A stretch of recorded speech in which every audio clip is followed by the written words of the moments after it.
Today's video, we are at the Christian Metz home in West Seneca, New York. Now we're going to head inside so you can get an idea of what the house looks like. It's on Union Road, so it's pretty busy. Right now they are having a Burchfest, which is a celebration of one of the prominent people here in West Seneca, New York. Now we're going to step inside. Okay, we're inside now. So you can see some of the period clothing, some of the things that they use. This is actual clothing that Ebenezer folks wore, not a replica, not someone, something that someone sewed for a gathering recently. Those are actually clothes that they had in storage in their museum. So a little bit later than when they would have been here.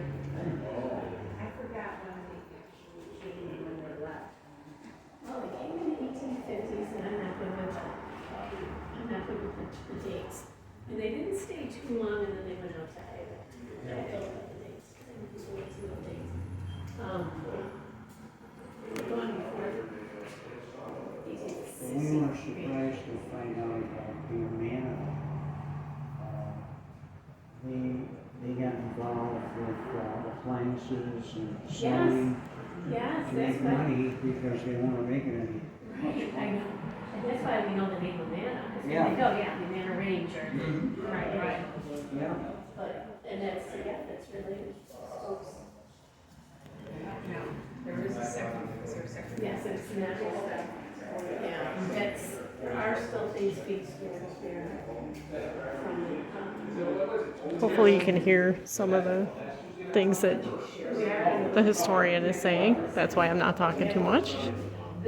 These are historical clothes straight from the Ebenezer people. what it was like before. Yeah, it would be mind-blowing because it's so much. Historic building in town. Yeah. First time we've had it open like Oh, this. nice. Yeah, I drive by it every day to work. So. Yeah, that just predates the Ebenezer. It goes back to the time of the Buffalo Creek Reservation. Oh, really? There was a cabin occupied by a gentleman who ran a Seneca Indian-owned sawmill.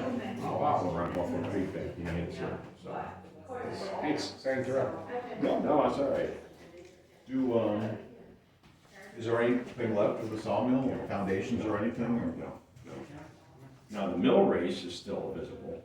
If you go back, along Race Street, there's a little indentation there, and you go all the way to the beginning of it, there's still some residue there from the later sawmills, not the Senecas, but the laters. Where's that? Across the street. Oh. Yeah, and there, Virtual Nation Park, you go back in Yeah, there. cemetery? Towards the creek, and you'll find where the sawmill started. It ran through here, and then went back into the creek down there. Oh.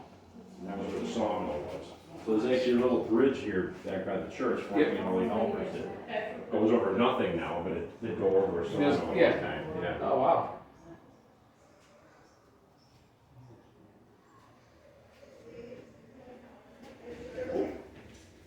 Nice turnout. Yeah. I know. It's so many people. It is. Just listening to the traffic report, and it's hopefully it's hit, Okay, hopefully you guys could hear some of that history. I didn't want to interrupt what they were saying.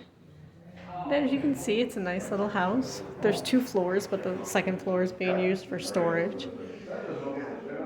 So this is kind of, the very beginnings of West Seneca. As you can see, a lot of stuff is still used today. Same type of things. Now I'm back on the outside of the house. You can see it's been sided over, obviously. They didn't have siding back then, but gotta keep it modern so that people can still look at it. Obviously, there's 2 floors, like I mentioned. Right now, they're not letting anybody up there, but it's kind of cool if you want to come and check out a little bit of West Seneca history.